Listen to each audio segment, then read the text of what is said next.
जय जगन्नाथ पिला माने मो स्नेहाशीष आपण मानक स्वागत करुचे ओडिया काव्य कवितार यूट्यूब पृष्ठ को।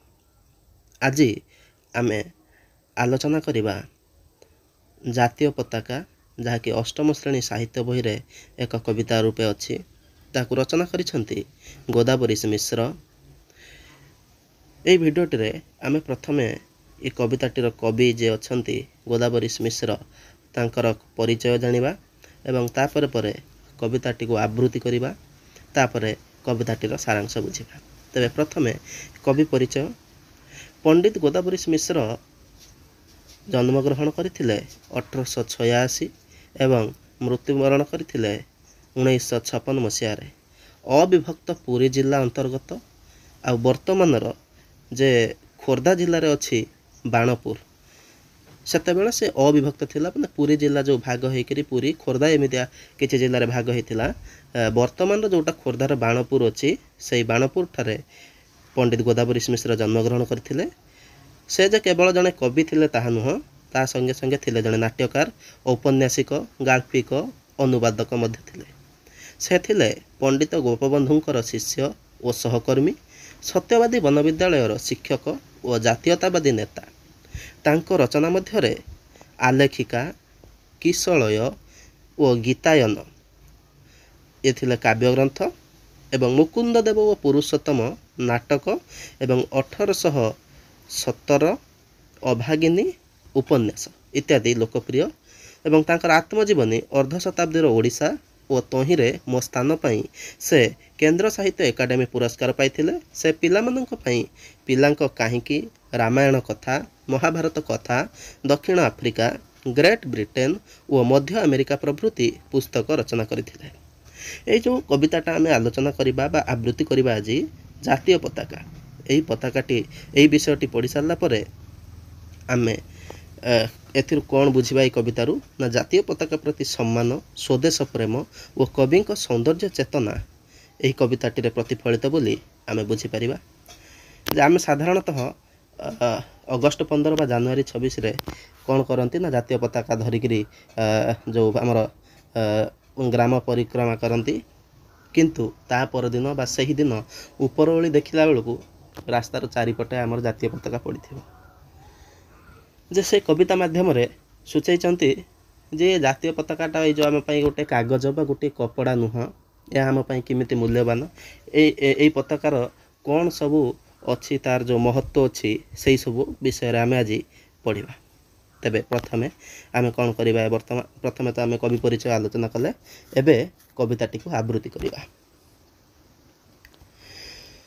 एही जे आमर जातीय पताका उड़े फर फर पवन सुए, जातिर अटे अमूल्य संपद, कना छेका खंडे केवल नुहे, ए पताका तले 30 बरस होइछंती जाति सैने रुंड, जातीय समरे शत शत वीर लढ़ित हराई अछंती मुंड, तहु स्वाधीनता आसी राई जे,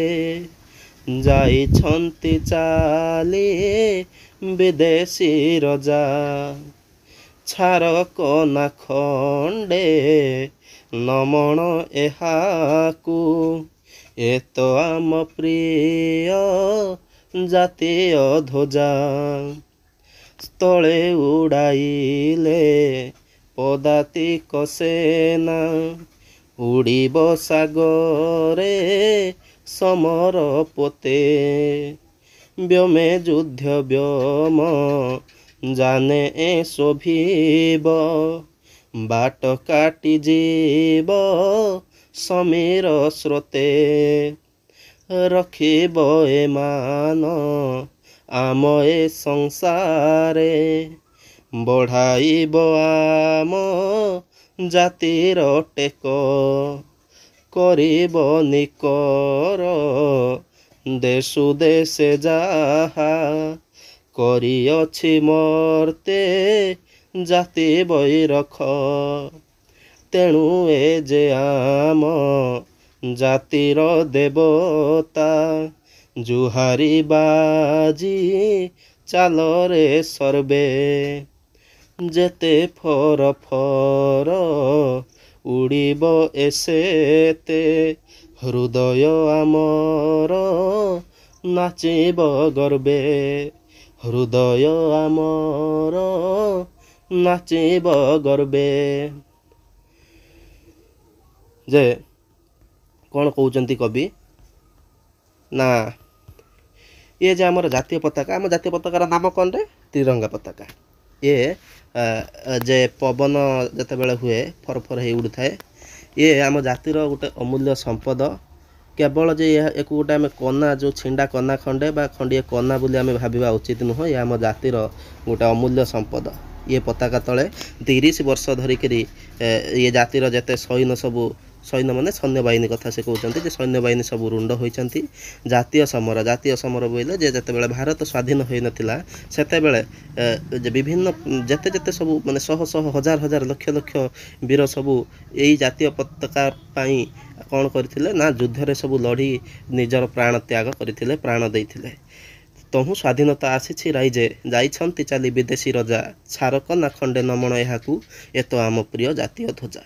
ଯେ ଯେତେ ଏଇ ଯେଉଁ ପତାକା ପାଇଁ କ'ଣ କରିଥିଲେ ନା କେତେ ଯେ ବୀର ସନ୍ତାନ କେତେ ଯେ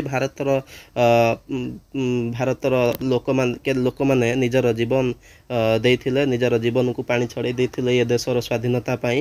ଯେ ଆମକୁ ଯେତେବେଳେ ଶାସନ କରୁଥିଲେ ଇଂରେଜ ସରକାର ବା ଇଂରେଜ ଲୋକମାନେ ଆମକୁ ଶାସନ କରୁଥିଲେ ସେମାନଙ୍କ ବିରୋଧରେ ଲଢ଼ିକିରି ଇଏ କ'ଣ କରିଥିଲେ ନା ଆମ ସ୍ୱାଧୀନତା ଲାଭ କରିଥିଲେ।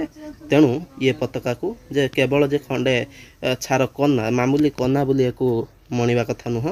ଇଏ ଆମର ପ୍ରିୟ କ'ଣ ନା ଇଏ ଆମର ପ୍ରିୟ ଜାତୀୟ ପତାକା। ସ୍ଥଳେ ଉଡ଼ାଇଲେ ପଦାତିକ ସେନା ଉଡ଼ିବ ସାଗର ସମର ପୋତେ ବ୍ୟୋମ ଯୁଦ୍ଧ ବ୍ୟୋମ ଜାନେ ଶୋଭିବ ବାଟ କାଟିଯିବ ସମୀର ସ୍ରୋତେ। ଯେ ଆମର ଯେଉଁ ଅଛି ବାହିନୀ 3 ପ୍ରକାରର ଯେ ସ୍ଥଳ ବାହିନୀ ଜଳବାହିନୀ ଆଉ ଆକାଶ ବାହିନୀ ଯେ ସେ କହୁଛନ୍ତି ସ୍ଥଳେ ଉଡ଼ାଇଲେ ପଦାତିକ ସେନା ମାନେ ଯେ ସ୍ଥଳ ସେନା ଯେମାନେ କି କ'ଣ କରନ୍ତି ନା ଆମର ଚାଲିକିରି ବା ପାଦରେ ଯେଉଁମାନେ ଚାଲିକିରି ଯାଆନ୍ତି ଯେ ହାତୀ ଘୋଡ଼ା ଏଇସବୁରେ ଯିଏ ସବୁ ଯାଆନ୍ତି ସେମାନେ କ'ଣ କରୁଥିଲେ ନା ହାତରେ ଧରିକି ଉଡ଼ାଉଥିଲେ। ଆଉ ଉଡ଼ିବ ସାଗରେ ସମରପୋତ ମାନେ କ'ଣ ନା ଜାହାଜ ଯେ ସମର ଜାହାଜ ବା ଯୁଦ୍ଧ ଜାହାଜ ଯେଉଁଗୁଡ଼ା ସବୁ ଅଛି ସେ ଯୁଦ୍ଧ ଜାହାଜରେ ସମୁଦ୍ରରେ ବା ସାଗରରେ ଉଡ଼ିବ। ସାଗର ବୋଇଲେ ସମୁଦ୍ରରେ ମଧ୍ୟ ଉଡ଼ିବ।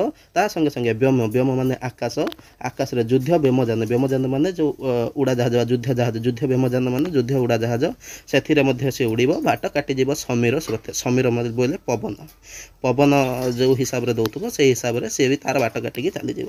ତାମାନେ ଇଏ ପତାକାଟା ଯେ ଆମ ପାଇଁ କେବଳ ଗୋଟିଏ କପଡ଼ା ଖଣ୍ଡିଏ ନୁହଁ। ଇଏ କ'ଣ ନା ଇଏ ଆମ ପାଇଁ ଆମର ପ୍ରିୟ ଜାତୀୟ ଧ୍ୱଜା ବା ଜାତୀୟ ଧ୍ୱଜା ମାନେ ପତାକା ଜାତୀୟ ପତାକା। ୟାକୁ ସ୍ଥଳ ବାହିନୀର ଯେ ସୈନ୍ୟବାହିନୀ ଅଛନ୍ତି ସେମାନେ ବି ଉଡ଼ାନ୍ତି। ଜଳବାହିନୀରେ ଯିଏ ଅଛନ୍ତି ସିଏ କ'ଣ କରନ୍ତି ନା ସମୁଦ୍ର ଯେଉଁ ଆମର ସାଗରରେ ସେ ଯେଉଁ ଜାହାଜ ସବୁ ଅଛି ସେଥିରେ ଉଡ଼ାନ୍ତି।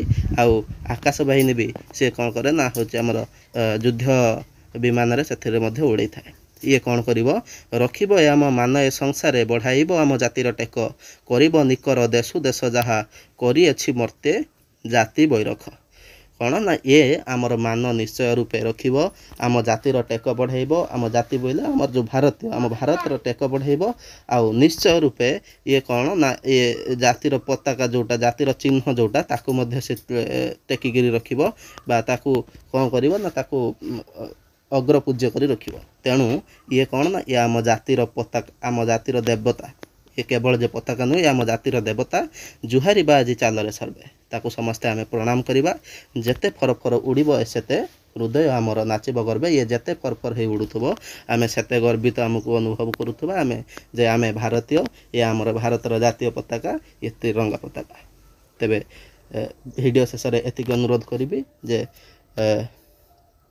ଯେଉଁ ଆମର ଅଗଷ୍ଟ 15 କିମ୍ବା ଜାନୁଆରୀ 26ରେ ଆମେ ଯେତେବେଳେ ପତାକା ଧରି ଉଡ଼େଇଥାନ୍ତି ଏବଂ ସେଇଦିନ ଉପରଓଳି ବା ତା ପରଦିନ ସକାଳୁ ଦେଖିଲା ବେଳକୁ ରାସ୍ତାଘାଟରେ ଏଣେତେଣେ ଯେଉଁ ପତାକା ଗୁଡ଼ା ପଡ଼େ ଭିଡ଼ିଓ ମାଧ୍ୟମରେ ନିବେଦନ କରିବି ଯେମିତି ଆଉ କେବେ ପିଲାମାନେ କରିବନି। ଆଜିର ଭିଡ଼ିଓ ଏତିକିରେ ଶେଷ କରିବା। ଧନ୍ୟବାଦ।